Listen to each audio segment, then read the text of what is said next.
Hello everyone, I am presenting on the topic GST on online gaming, betting and OIDAR services. Over the last decades, there is a continuous improvement in the field of online gaming because of the smartphones, internet and digital banking. So control all these, one tax framework is needed, right? So in the 50th GST Council meeting, held on 11th July 2023 in New Delhi, it was decided to levy GST on all of these from October 1, 2023. So the tax will be revenue to the government. So let us learn some new topics. So what is online money gaming, OMG and betting? It means if you want to play on app or a website, through app or a website, you have to pay something. So you are wagering the deposit. It is called the online money gaming. For example, Dream 11, Rummy, casinos, horse races. So what is OIDAR? Online Information and Database Access or Retrieval Services. It means the service which are delivered through online in which the content is automated but requires some human intervention. For example, Netflix, Spotify, etc. Then what are the GST rates? On online money gaming, it will be 28%. On OIDAR services, it will be 18%.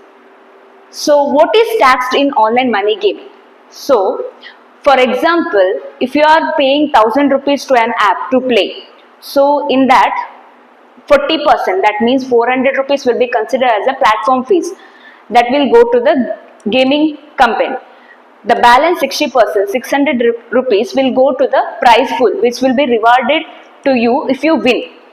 So some might think that 600 rupees will be not taxable because it will be rewarded to the players for the winners. So it doesn't work like that. That means the GST is levied on full face value of deposits. What you have to pay, the 1000 plus GST. On 1000 rupees you have to pay GST. So the GST will be on full face value of the deposits. However, online money gaming is banned from 22nd August 2025. So what are the compliance requirements for the online money gaming companies? They have to take mandatory registration. For them, no threshold limit is available for the registration. They have to file Form GSTR 1 and GSTR 3B monthly. For them, no QRMP scheme is available, but they can claim the input tax credit.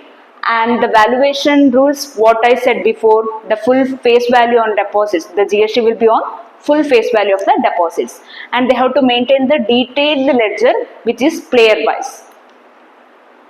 So how GST is levied on OIDAR services? The taxability will be dependent on the location of the recipient.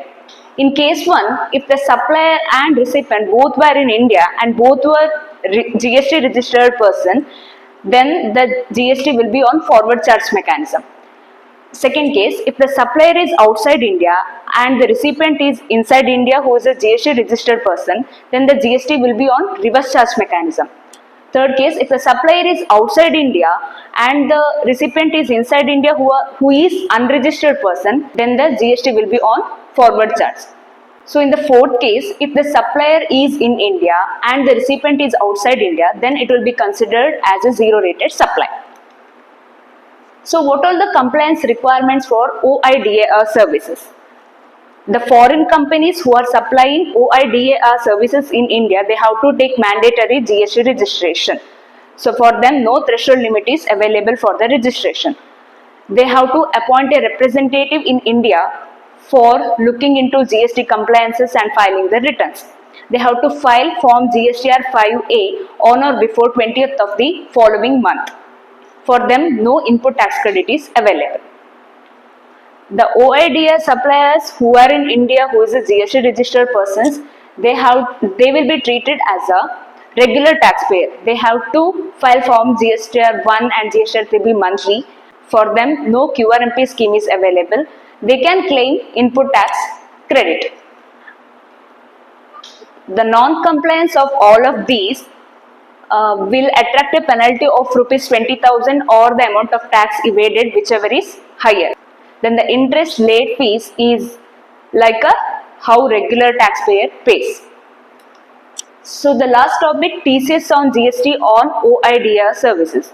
The e-commerce platform has to collect TCS on GST at the rate of 0.5% if it is interstate supply. If it is interstate supply, 0.25% of CGST and SGST each on net taxable value of the supply.